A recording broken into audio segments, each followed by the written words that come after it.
Il était une fois Marc et Amélie. Partie 1. Marc. Marc a aujourd'hui 62 ans.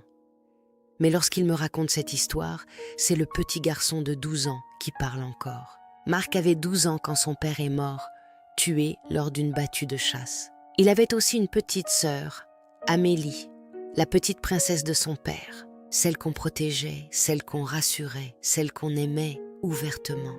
Marc, lui, n'a jamais connu cette tendresse. Son père l'éduquait à la dure, comme on disait à l'époque. Les corvées, toujours plus de corvées, faire le foin, nettoyer les tables le soir avant d'aller se coucher. Et le matin, très tôt, bien avant l'école, Marc devait traire les vaches avec son père. Réveil à 4h30, chaque jour, pour un enfant de 12 ans. Un soir, Marc est épuisé, son corps lâche, il s'endort, sans avoir nettoyé les tables. Ce soir-là, la colère de son père explose. Marc dort dans la même chambre que sa petite sœur Amélie. La porte s'ouvre brusquement. Le père entre. Il attrape Marc. Il le secoue. Il commence à le frapper. Amélie est là, témoin de toute la scène. Terrifiée, elle se met à hurler.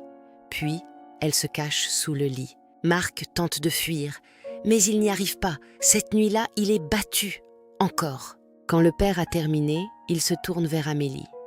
Il la sort de dessous le lit. Il la rassure. Il la prend dans ses bras. Il la remet dans son lit. Mais le mal est déjà fait, car Amélie a tout vu. Et Marc a tout encaissé. Et ce n'était pas la première fois, ni la dernière. Les scènes de violence se répètent. Encore et encore. Marc victime, Amélie témoin. Puis un jour, le père meurt. Marc n'a que 12 ans.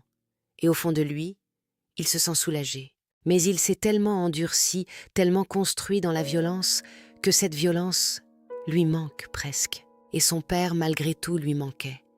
Cette peine, ce chagrin, ce vide laissé par son père va contribuer à endurcir son cœur. Plus tard, devenu adulte, Marc devient un homme violent.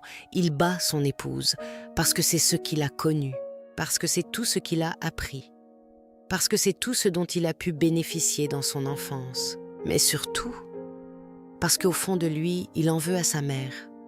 Il lui en veut de ne pas l'avoir protégée, de ne pas être partie, de ne pas l'avoir défendue. Elle n'a jamais rien dit, rien fait pour l'aider. Et inconsciemment, il retrouve cette mère dans les femmes de sa vie, dans son épouse, dans ses enfants. La violence continue, sous une autre forme, dans une autre génération.